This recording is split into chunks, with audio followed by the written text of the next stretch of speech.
Hello guys, in today's video I'm gonna show you how to turn off TikTok notifications on Android. Do you find notifications on TikTok that are disturbing? Yes, of course, and you can easily disable all of them. Let me show you. First, you select settings on your phone. After that, scroll down and find for apps.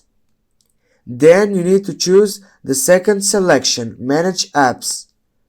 After that, you need to go on the search box and type TikTok.